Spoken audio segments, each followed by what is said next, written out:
அன்பு நெஞ்சங்களே, இறைவன் நமக்கு தந்த புதிய நாளிலே இறைவனுக்கு நன்றி கூறி இறை வார்த்தையால் நம் வாழ்வை பயனுள்ளதாக மாற்றுவோம். இறைவன் நம் அனைவரை நிறைவாக ஆசீர்வதித்து பாதுகாத்து வழி நடத்துவாராக.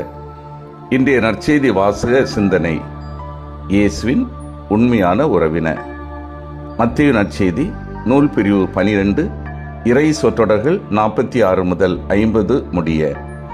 இதன் விளக்கம் அறிவோம். ஆண்டவர் தம் உண்மையான குடும்பம் எது என காட்ட விளைகிறார். கடவுளின் விருப்பத்துக்கு முதலிடம் தந்து மற்றெல்லாம் பந்தங்களையும் துண்டித்து கொள்ளவும், மற்றெல்லா ஆர்வங்களையும் ஏன் தேவைகளையும் கூட பின்தள்ளவும் ஆயத்தமாக உள்ள அனைவருமே தம் தாயும் உடன்பிறப்புகளும் என்கிறார். அன்பார்ந்தவர்களே, இன்றைய நற்செய்தி வாசகத்தில் இயேசு தமது குடும்பம், தமது சீடர்கள் அடங்கிய குழுமம் இவற்றில் யாருக்கு முன்னுரிமை தருகிறார் என்பது நமக்கு பாடமாக அமைகிறது. 2 தரவுகளை நாம் மனதில் கொள்ள வேண்டும். ஒன்று, இயேசு மக்கள் கூட்டத்தோடு பேசிக் கொண்டிருந்த போது அவரது தாயும் சகோதரர்களும் வந்து வெளியே நின்று கொண்டிருந்தார்கள். அவர்களும் சரி, இயேசுவும் சரி, குடும்பம் முன்னுரிமை பெற வேண்டும் என்று எண்ணவில்லை. எனவே இயல்பாகவே அவர்கள் வெளியே காத்து கொண்டிருந்தார்கள். 2வது, இயேசுவும் இறைவன் திருவுளத்தை நிறைவேற்றுபவர்களே தமது குடும்பத்தினர் என்று சொல்லி தம்மோடு இருந்து தமது அருள் உரையை கேட்டுக்கொண்டிருந்தவர்களுக்கு முன்னுரிமை வழங்குகின்றார். இறையாட்சியின் படிமுறையில் குடும்பத்தை விட சீடத்துவமே முதன்மை பெறுகிறது என்பதை நாம் கற்றுக்கொள்வோம். நமது இரத்த உறவுகளை விட இறையாட்சியின் உறவுகளுக்கு இயேசுவை போல நாமும் முன்னுரிமை கொடுக்க முன்வருவோம். நமது குடும்பத்தினரையும் இறைவன் திருவுளத்தை நிறைவேற்றுவர்களாக மாற்றி அவர்களை இறை நம்பிக்கையின் அடிப்படையிலும் நமது நெருங்கிய உறவுகளாக மாற்றுவோம்.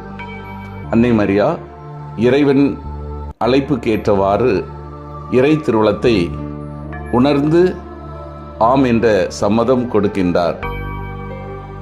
இயேசுவின் தாயாக உயர்த்தப்பட்ட பின்பும் அவர் தனது நிலையிலிருந்து இறங்கி வந்து எலிசபெத் அம்மாவை சந்தித்து உதவுகிறார்.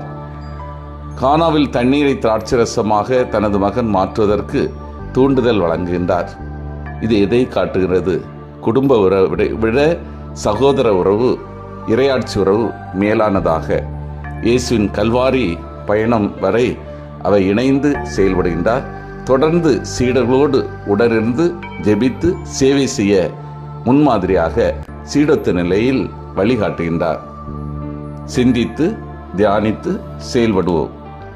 நான் கடவுளின் திருவுளத்தை உணர்ந்து நிறைவேற்றுகின்றேனா?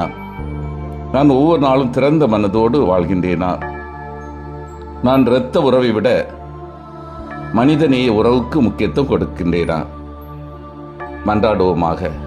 வல்லமை மிக்க இறைவா, நாங்கள் அனைவரும் இறை திருவுளத்தை உணர்ந்து ஏற்றுக்கொள்ளவும், திறந்த உள்ளத்தோடு வாழவும், இரத்த உறவை விட மனிதநேய உறவுக்கு முக்கியத்துவம் கொடுத்து வாழவும் பணி செய்யவும் வரம் தாரும். ஆமீன்.